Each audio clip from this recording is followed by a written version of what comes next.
Good afternoon, traders. This is Christian from Trade Trade Group, and this is your end of day as well as end of month and end of quarter recap. So I'll go through some of the performance that we've seen I'll recap the last month.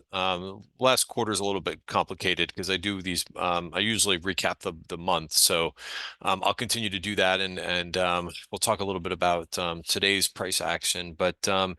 You could see it was kind of a little bit of an odd day, and we feel like we've been getting a couple of these over the last week or week and a half, where um, you're getting kind of a very choppy type market for the day. Now, clearly today was a little bit different because we have end of quarter, and we got a nice end of quarter ramp, going into the end of the day. But that we won't have that.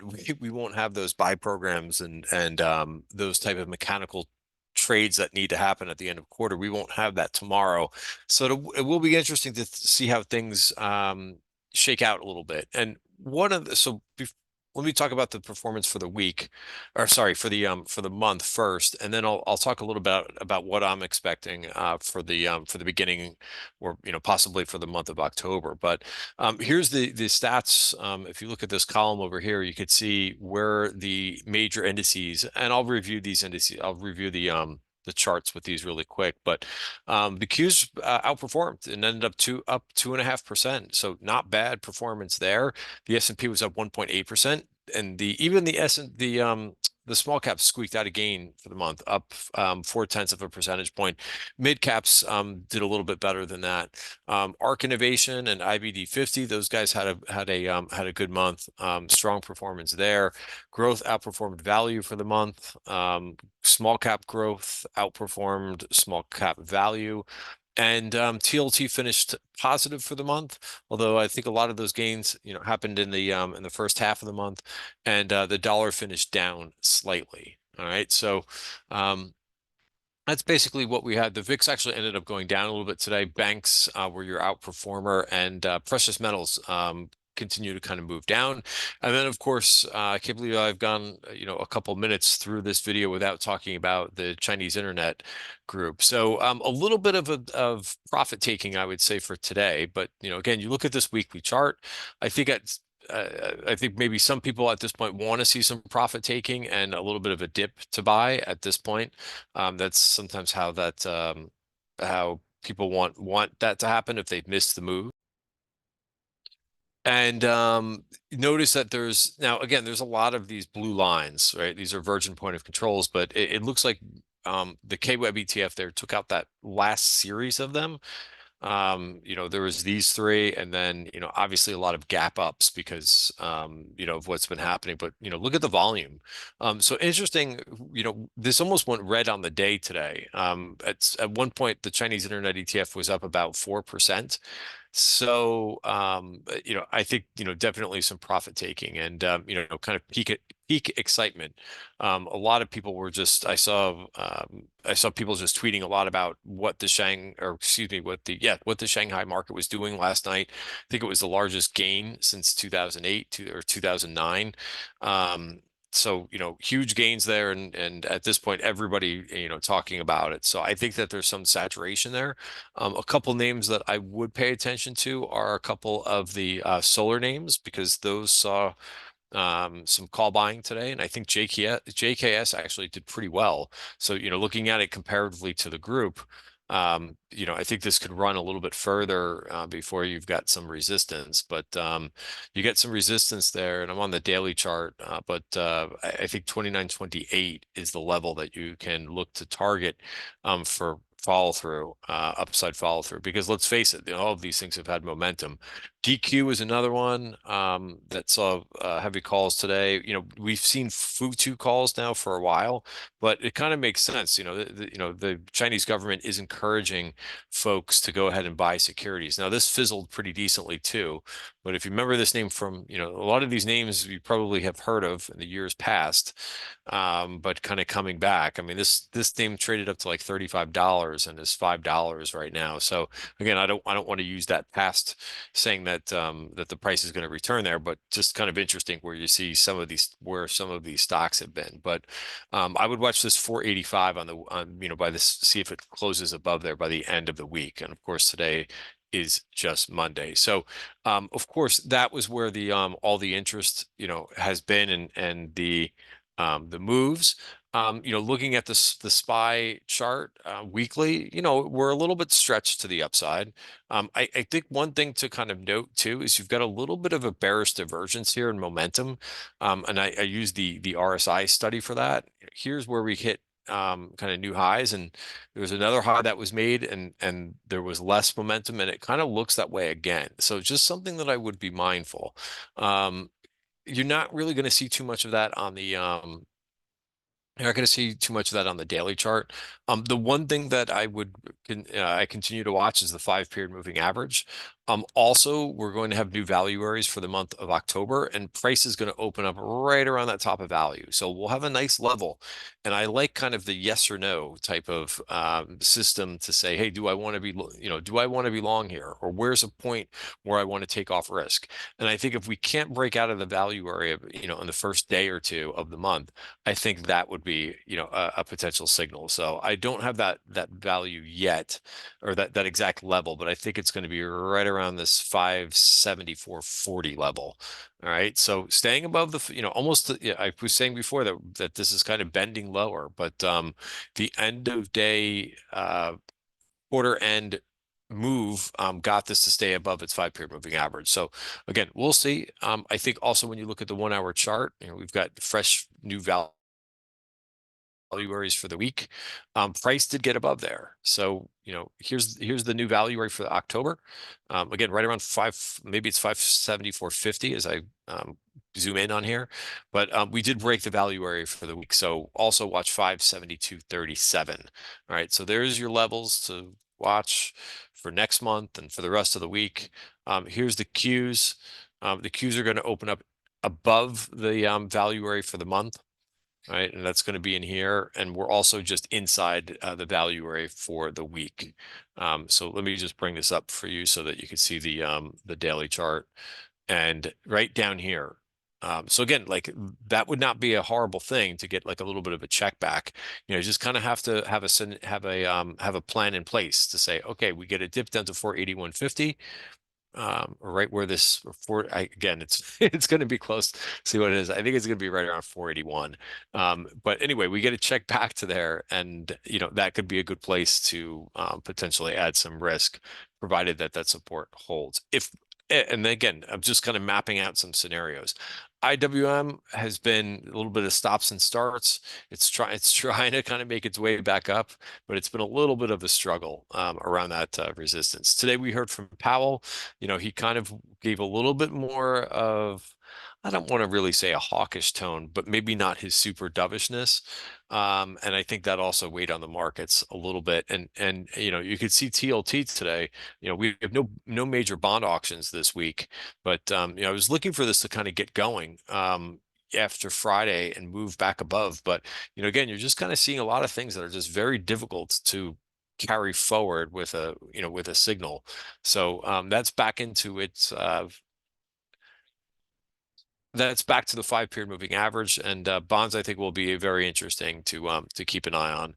All right, and finally, just to kind of go through some different some different asset classes. But notice Bitcoin, we talked about how this Bitcoin has been in this channel for a while, especially when you kind of zoom out, you could see it a little bit better. But notice we stalled again, and this time we stalled right at a virgin point of control where there was a lot of high volume before. So sellers kind of won out here. Now, I would really be paying attention to this new top of value. So it's okay if we kind of hang in here, but if we start to kind of move back down and move back below the 200-day moving average, still not the best momentum.